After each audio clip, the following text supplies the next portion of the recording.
Bismillahirrahmanirrahim. Assalamualaikum warahmatullahi wabarakatuh.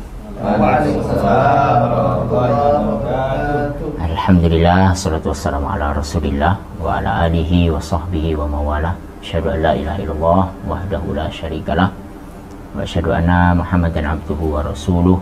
Subhanaka la ilma lana illa ma 'allamtana innaka antal alimul hakim. Allahumma alimna ma yanfa'una wanfa'na bima 'allamtana. Allahumma inna nas'aluka fahman nabiyyin wa hifdzal mursalin wa ilhamal malaikatikal muqarrabin wa ibadati awliyaikal mukhlasin. Allahumma ja'alna minal ladzina yastami'una al-qawla fayattabi'una ahsana.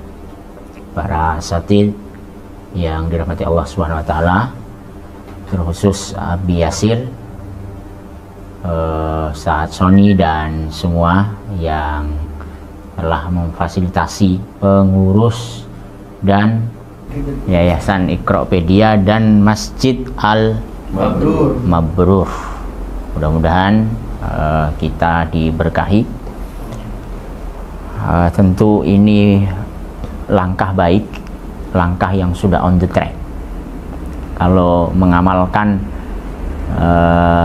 dan sharing ilmu dari Ustaz Rizwan, ya, apalagi ini Muharram, ya, bahwa Nabi SAW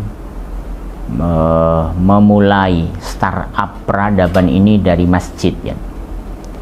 Jadi saya tersentak ketika kenapa Rasulullah dikatakan tidak membangun yayasan, tidak membangun pesantren, tidak membangun sekolah Islam, tapi yang dibangun masjid. Ternyata yang hari ini kita pikirkan bahwa semua yang kita bangun sebagai tonggak peradaban justru benar, banyak meninggalkan persoalan. Tapi harusnya kita memulai sebagaimana Rasulullah memulai, dan ini sunnah, ya. Sunnah yang hari ini justru ditinggalkan oleh kaum muslimin. Masjid hari ini kosong karena mereka menganggap bahwa cukuplah belajar Islam di pesantren, di sekolah Islam. Ternyata justru hari ini kejadian, ya, bagaimana kita disibukkan dengan pesantren yang viral bukan karena prestasi, kebaikan dan peradaban Islam, justru indikasi-indikasi penyelewengan, indikasi-indikasi penyesatan umat, indikasi dan seterusnya. Nah, ini bagian pelajaran penting, dan saya kira masjid ketika memfasilitasi program-program seperti ini bagian dari langkah baik. Dan inilah pelajaran hijrah. Ketika kita bicara tentang hijrah hari ini, di mana-mana, di artis ada artis hijrah, di pengusaha ada pengusaha hijrah, anti riba, perangino segala. Nah, itu yang negatif-negatif. Semua kita akan kembali kepada nilai-nilai Islam yang positif.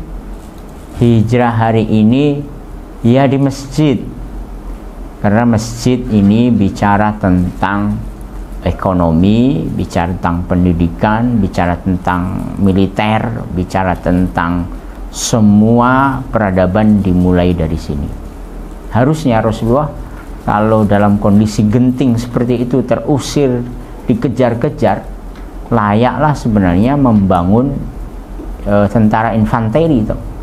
Tapi kenapa masjid yang tidak ada tembok, tidak ada pagar yang melindungi mereka semua kaum muslimin, masjid yang hanya dibatasi dengan garis-garis, bahkan mungkin nggak ada garisnya, hanya tiang-tiang dan pelepah kurma, bahkan orang kencing di situ saya nggak tahu bahwa itu masjid. Tapi inilah Rasulullah mengajari kita, dan alhamdulillah hari ini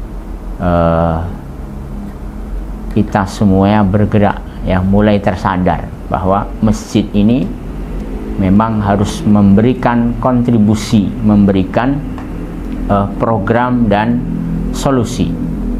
Kalau di luar itu kata Ustaz Rizwan, banyak orang stres, ya, stres. Tapi orang yang stres itu karena tidak ada pegangan, tidak ada yang bisa menjadi rujukan. Mereka butuh itu pegangan. Kemana? Harusnya kan ke masjid. Tapi masjid tidak memberi solusi, tidak memberi kontribusi. Justru ketemu pengurus yang serem, yang garang.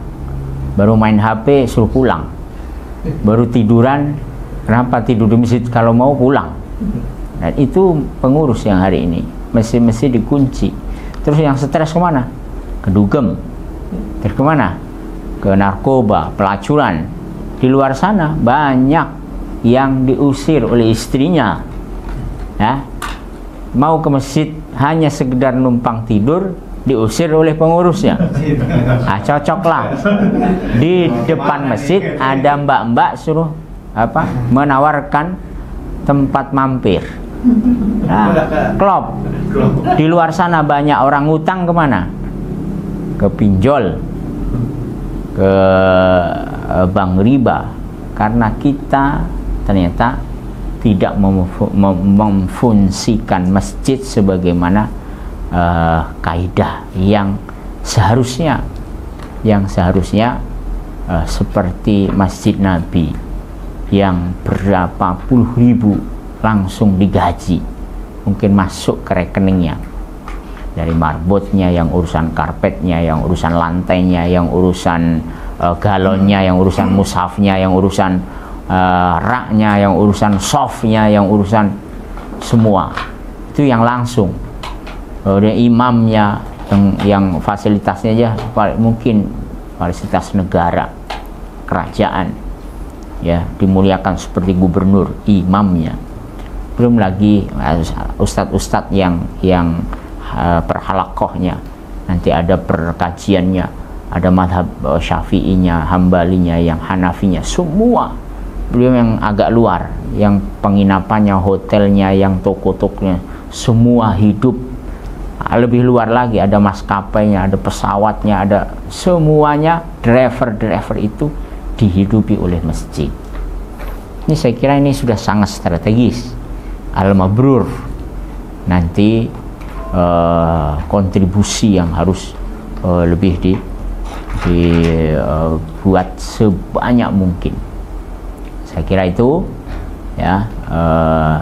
Jazakumullah.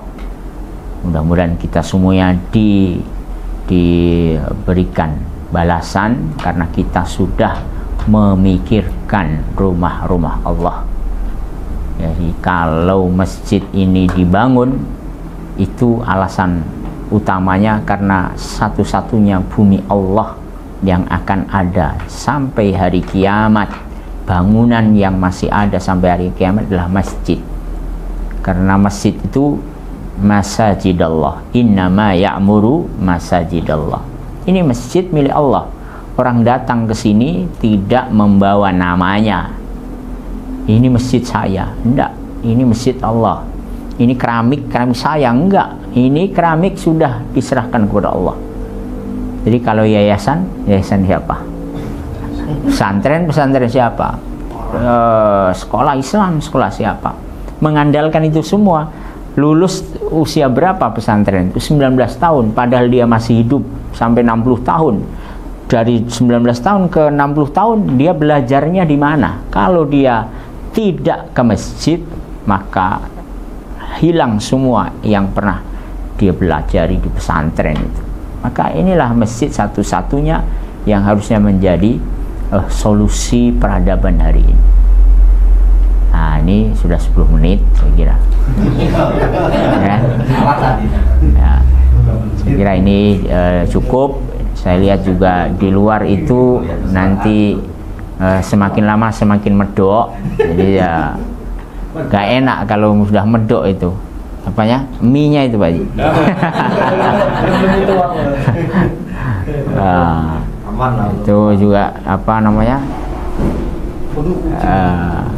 Mudah-mudahan yang singkat bisa diambil manfaat. Aku lupa lihat. Astagfirullah wa lakum. Assalamualaikum warahmatullahi wabarakatuh. Waalaikumsalam.